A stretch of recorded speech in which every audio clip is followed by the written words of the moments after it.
류 선생의 구속사 천국열차, 유도순 목사님의 신구약 성경 파노라마를 낭독하는 시간입니다. 지금은 열왕기하 파노라마 7장입니다. 하늘의 창이 열리리라.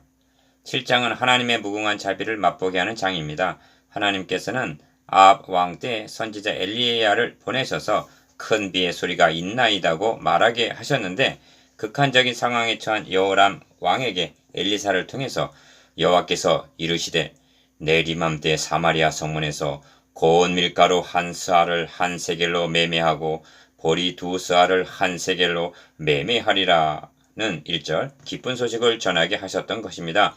이를 엘리야의 표현대로 하면 큰 양식의 소리가 있나이다 라는 말이 되는 것입니다.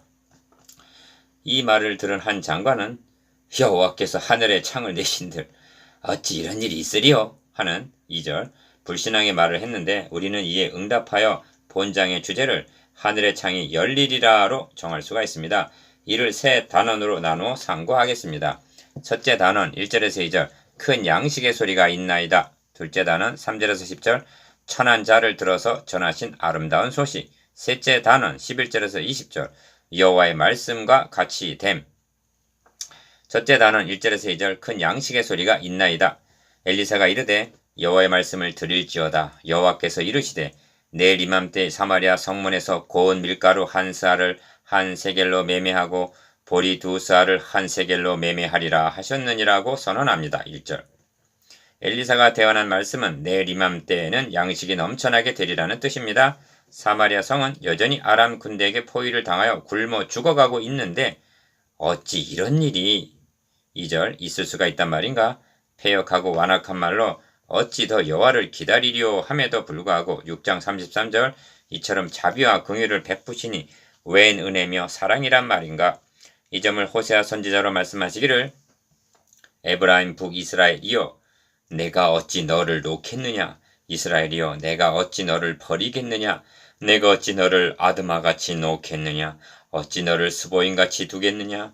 내 마음이 내 속에서 돌이켜 나의 긍휼이 온전히 불붙듯 하도다 하십니다. 호세아서 11장 8절 이 점을 신약성경에서는 우리가 아직 죄인 되었을 때 그리스도께서 우리를 위하여 죽으심으로 하나님께서 우리에 대한 자기의 사랑을 확증하셨느니라.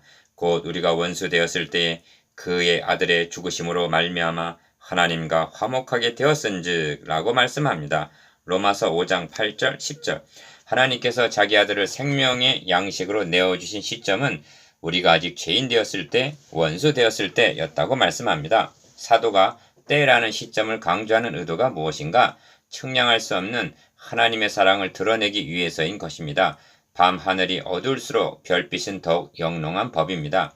큰 기쁨의 좋은 소식을 전하는 하나님의 사람의 말씀에 대하여 한 장관은 비웃듯이 여호와께서 하늘의 창을 내신들 어찌 이런 일이 있으리요? 2절 하고 불신의 말을 합니다. 엘리사는 여호와의 말씀을 들을지어다.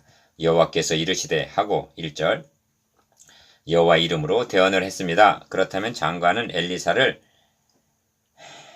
멸시한 것이 아니라 하나님을 불신하고 하나님의 말씀을 멸시한 것이 되는 것입니다. 주님은 우리가 어떻게 하여야 하나님의 일을 하오리까 하는 묻는 말에 하나님께서 보내신 자를 믿는 것이 하나님의 일이니라고 대답하십니다. 요한복음 6장 28절 29절 인간이 행해야 할 우선적인 일은 하나님의 말씀을 믿음으로 화합하는 일입니다. 믿음의 손을 내밀어 감사합니다 하고 받는 일입니다.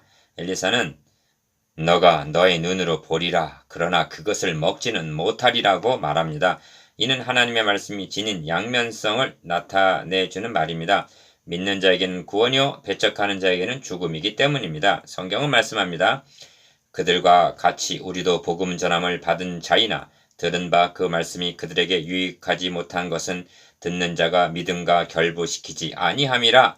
히브리서 4장 2절 이로 보건대 그들이 믿지 아니함으로 능히 들어가지 못하는 것이라. 히브리서 3장 19절 이는 출애굽한 일 세대들 뿐만 아니라 본문의 한 장관도 오늘날 복음 전함을 받고도 더디 믿는 사람들에게도 해당되는 말씀인 것입니다. 그렇다면 이스라엘의 왕 여호람은 믿었단 말인가? 둘째 단원 3절에서 10절 천한 자를 들어서 전하신 아름다운 소식.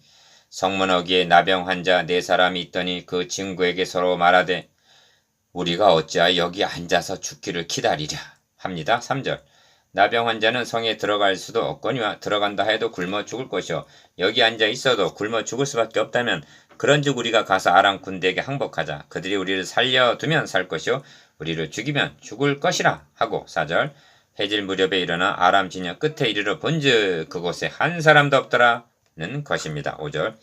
이는 주께서 아람 군대로 병거 소리와 말 소리와 큰 군대 소리를 듣게 하셨으므로 아람 사람이 서로 말하기를 이스라엘 왕이 우리를 치료하여 햇사람의 왕들과 애국 왕들에게 값을 주고 그들을 우리에게 오게 하였다 하고 혼비백산이 되어 목숨만을 구하려고 도망하였기 때문이라는 것입니다. 6절 7절. 이 대목은 바로 앞장에서 엘리사를 호위하고 있던 불말과 불병거와 6장 17절 무관하지 않다고 여겨집니다.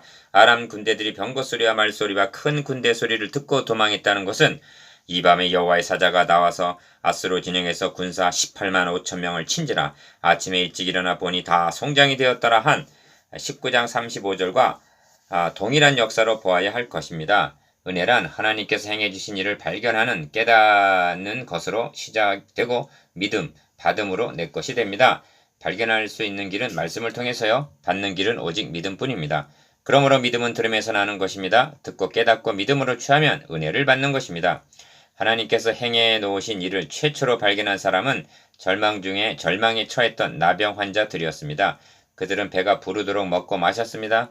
그러는 동안에도 사마리아 성중에서는 하나님께서 자신들을 위하여 행해 놓으신 이 은혜의 선물을 모르고 굶어 죽어가고 있었던 것입니다. 이를 알았기에 호세아 선지자는 내 백성이 지식이 없으므로 망하는도다고 호세아 4장 6절 탄식했던 것입니다. 자, 이 장면을 연상해 보십시오. 이쪽 진영에는 먹을 것과 마실 것이 산더미같이 쌓여 있습니다. 그렇건만 저쪽 진영에서는 오늘은 너희 아들을 내라.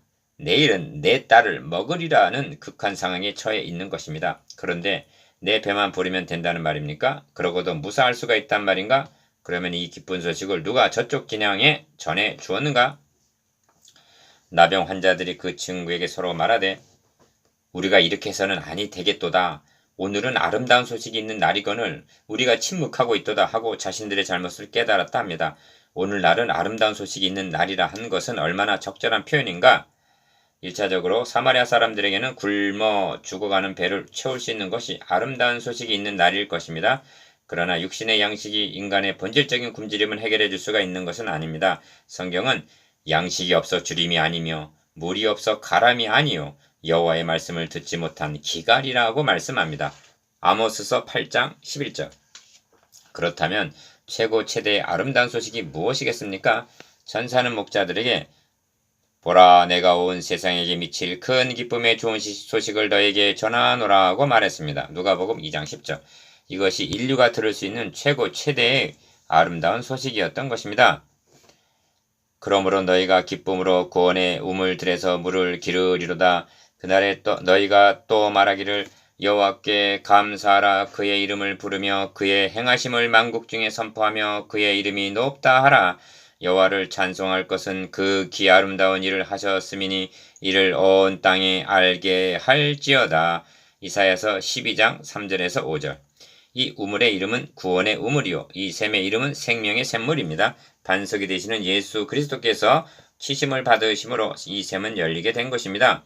이것이 극히 아름다운 일이었던 것입니다. 온 세계에 알게 할지어다 라고 말씀하고 있는데 그렇습니다. 나병 환자들은 만일 밝은 아침까지 기다리면 벌이 우리에게 미칠지니 이제 떠나 왕궁에 가서 알리자고 말했던 것입니다. 9절 하반절.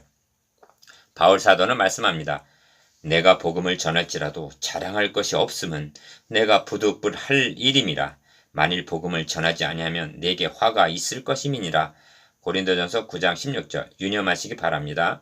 이 아름다운 소식을 전할 자로 하나님께서는 세상에 천한 것들과 멸시받는 것들과 없는 것들을 택하사 있는 것들을 폐하려 하시나니 합니다. 왜 그런가? 이는 아무 육체도 하나님 앞에서 자랑하지 못하게 하려 하심이라 하십니다. 고린도전서 1장 28절 29절. 셋째 단원 11절에서 20절 여호와의 말씀과 같이 됨.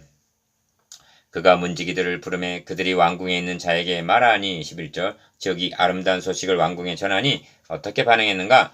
왕의 반응은 적군의 계략으로 받아들였습니다. 한신하의 반응은 청하건대 아직 성중에 남아있는 말 5마리를 취하고 사람을 보내 정탐하게 하소서 하면서 13절 말과 마병이 성중에 남아있다가 굶어 죽으나 나갔다가 죽으나 마찬가지일 바에야 정탐하는 편이 낫지 않겠느냐는 반신반의하는 말을 했습니다. 왕의 추론도 신복의 논리에도 일리는 있다 하겠습니다. 그러나 그것은 인간의 이성적인 판단이지 믿음은 아닌 것입니다. 이 점에서 생각해야 할 중요한 요점은 하나님의 사람이 예언한 여호와의 말씀이 철저하게 배제되어 있다는 점입니다. 하나님의 사람이 내일 이맘때 사마리아 성문에서 고운 밀가루 1스아를 1세겔로 매매하고 보리 2스아를 1세겔로 매매하리라 하셨느니라 하였을 때 1절 그때 당장은 믿지를 못하였다 하여도 나병 환자들을 통해서 아름다운 소식을 전해 들었을 때에는 오 하나님의 말씀같이 되었도다고 이를 상기했어야 마땅한 것입니다. 그러나 이를 마음에 담아두고 있는 자는 이스라엘 진영 중에 단 한 사람도 없었던 것입니다. 백성들이 나가서 아람 사람의 진영을 노략한지라 이에 고운 밀가루 1스아에 1세겔이 되고 보리 2스아가 1세겔이 되니 여호와의 말씀과 같이 되었다 합니다. 16절 그런데 여호와께서 하늘의 창을 내신들 어찌 이런 일이 있으리요 하고 2절 하나님의 사람의 말씀을 비웃던 장관은 아름다운 소식을 듣고 달려나가는 백성들의 발에 밟혀 죽음으로 하나님의 사람의 말대로 되었다 합니다. 17절 여러분 본문이 어디에 초점을 맞추고 있는가를 보십시오. 여호와의 말씀을 들을지어다 1절 여호와의 말씀과 같이 되었고 16절 하나님의 사람의 말대로 죽었으니 17절 그 장관에게 그대로 이루었으되 20절 하고 초점이 하나님 말씀에 맞춰져 있는 것입니다. 그러므로 7장을 마치기 전에 몇 가지 자문해 보아야만 합니다. 1. 이 시대에 하나님의 말씀 곧 아름다운 소식을 맡은 자가 누구인가? 고린도전서 4장 1절 2. 전하는 자는 하나님의 말씀을 혼잡하게 하지 아니하고 순전함으로 전하고 있는가? 고린도후서 2장 17절 3. 말씀을 받는 자는 사람의 말로 받지 아니하고 하나님의 말씀으로 받고 있는가? 데살로니가전서 2장 13절 4. 예배를 마치자마자 들은 말씀이 흘러 떠내려가고 있지는 아니한가? 히브리서 2장 1절